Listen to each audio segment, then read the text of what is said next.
Welcome to NSTV. నేను రాజీవ్. ముందుగా headlines చూద్దాం. కడప జిల్లా రాజంపేటలోని జనసేన పార్టీ కార్యాలయంలో శనివారం జనసేన పార్టీ 13వ ఆవిర్భావ దినోత్సవం సందర్భంగా రాజంపేట పార్లమెంట్ జనసేన పార్టీ సమన్వయకర్త అత్తిగారి కృష్ణ ఆధ్వర్యంలో ఘనంగా వేడుకలు నిర్వహించారు. జనసేన పార్టీ జెండాను ఎగురవేశారు. ఈ సందర్భంగా అత్తిగారి కృష్ణ మాట్లాడుతూ, ప్రజల ఆశయాలతో పెరిగిన ఒక ఉద్యమం ఇప్పుడిది కోట్లాది మంది నమ్మకంగా మారిందని, జనసేన లేకుండా తెలుగు రాష్ట్రాల రాజకీయాల కథ పూర్తి కాదని, ఇప్పుడు జనసేన పార్టీ మహోన్నత ఆశయ సాధన కోసం నిజాయితీ నీడలో మన నాయకుడు పవన్ కళ్యాణ్ గారి అడుగుజాడల్లో మనమందరం మమేకమవుదామని అన్నారు. ఈ కార్యక్రమంలో జనసేన నాయకులు, అభిమానులు పాల్గొన్నారు. దాదాపు 10 సంవత్సరాలు పట్టింది. 10 సంవత్సరాల తర్వాత పవన్ కళ్యాణ్ అంటే ఏంది అని ప్రజలకు తెలిసి ఆయనకు సరైన గౌరవం ఇచ్చినారు. ఆ గౌరవం కూడా అలా ఇలాగ ఇయ్యలేదు. ఎందుకంటే ఇటువంటి వ్యక్తి ఉంటేనే సమాజం బాగుంటుంది, మన దేశం బాగుంటుంది. ప్రతి ఒక్కరూ చిన్న సన్నకారి రైతులు కానీ, పేద ప్రజలు కానీ అందరికీ మేలు జరుగుతుందనే ఆలోచనతో ప్రజలు తండోపతండాలుగా ఆయన ఎంటపడి మేము ఉన్నామని ఆయన ఎంటపడినారు. ఎందుకంటే ఆయన కష్టము 10 సంవత్సరాలు చూసిన తర్వాత ప్రజలకు ఈ పవన్ కళ్యాణ్ వ్యక్తి మనందరికీ అవసరమని ప్రజలు మేల్కొన్నారు. అదే జరుగుతోంది. ఈరోజు గవర్నమెంట్ వచ్చి మన ప్రభుత్వం ఏర్పాటై, కూటమి ప్రభుత్వం ఏర్పాటై 2 సంవత్సరాలు అవుతుంది. దాదాపు 2 సంవత్సరాలు అవుతుంది. ఈరోజు కూడా పవన్ కళ్యాణ్ గారు రూపాయి ఇంట్లోంచి పెట్టి పార్టీని నడుపుతున్నాడు. ఫస్ట్ సినిమాలు తీయకూడదు అనుకున్నాడు ఆయన రాజకీయంగా ఈ పార్టీ వచ్చిన తర్వాత. కానీ ఆయన ఆలోచన సినిమాలు తీయకపోతే నా పార్టీని నడిపేదానికి డబ్బులు ఎక్కడి నుంచి తేవాలా, తప్పుడు దోవలో మనము డబ్బు సంపాదిస్తే మనము ఇంకా మిగతా రాజకీయ నాయకులకు సంబంధం ఏమి, వాళ్ళలాగే మనం కూడా తయారవుతాం కదా అనే ఆలోచన ఆయనకు ఉంది. అందుకోసమే పార్టీలో ఎప్పుడు మీటింగ్ జరిగినా కూడా, ఎప్పుడు ముఖ్య నాయకులతో ఆయన మాట్లాడినప్పుడు కూడా జాగ్రత్తగా ప్రజలకు సేవే మార్గం, మనము ప్రజలకు మేలు జరగాలని ఆలోచించండి. కానీ మన సొంత సులభాల కోసం మీరు పాటుపడద్దని పదే చెప్తుంటాడు. నిన్న కూడా శివరాత్రి మహాదినం రోజు ఆయన కొంతమంది లిమిటెడ్గా ఒక 60 మందిని స్టేట్లో పిలవడం జరిగింది. ఆ రోజు నేను కూడా పోయినాను. ఆ రోజు కూడా ఆయన అంటాడు, పార్టీని నడపాలంటే చిన్న పని కాదు, పార్టీని నడపాలంటే అందరి తలా ఒక చెయ్యి ఉండాలా, అందరి తోడుబాటు ఉండాలా, నేను ఒక్కరిని నడపలేను కదా అని ఆలోచనతో ఆయన చెప్పిన ఆ టైం మాతో దాదాపు ఫస్ట్ టైం నేను ఇన్ని రోజులు పార్టీలో ఉండి కూడా సార్తో ఇంత టైం స్పెండ్ చేయడం, దగ్గర 2.5 గంటల సేపు మాతో శివరాత్రి రోజు ఆయన సాధ్యాతో శివునిలాగా మాకు దర్శనమిచ్చి ఆయనే దగ్గర టిఫిన్ కొట్టించి అన్నీ చేసి మాతో ఆ రోజు టైం గడిపినాడు.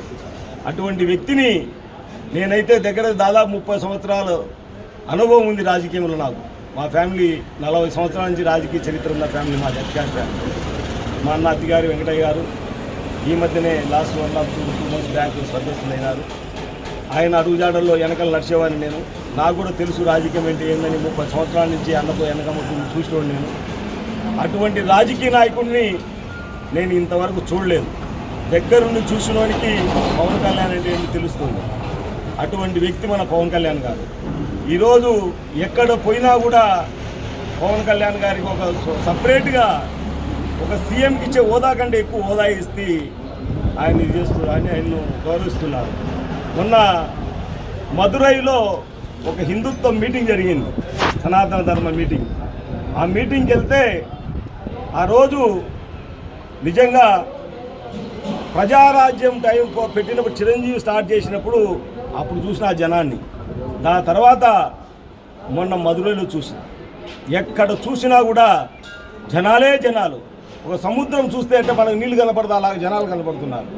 ఎందుకంటే మేము జనసేన జెండా కట్టుకొని ఒక 18 వెహికల్స్ ఇక్కడి నుంచి మేము పోయినాం. అక్కడికి పోతే ఎక్కడ పోయినా టోల్ గేట్లు మా జెండా చూస్తాను ఆటోమేటిక్గా మామూలుగా వీవీఐపీ వెహికల్స్ వచ్చే టోల్ గేట్లు ఎత్తేస్తాను.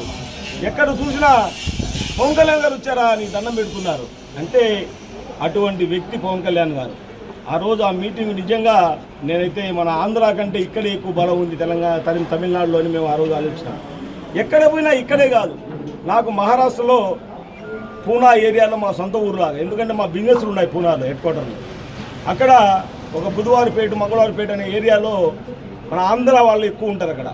అంటే ఇక మన మహబూబ్ నగర్ సైడ్ వీళ్ళంతా అక్కడ తాపి మేస్త్రీలు కానీ బిల్డింగ్ కట్టే మేస్త్రీలు కానీ ఎక్కువ అక్కడ వస్తారు.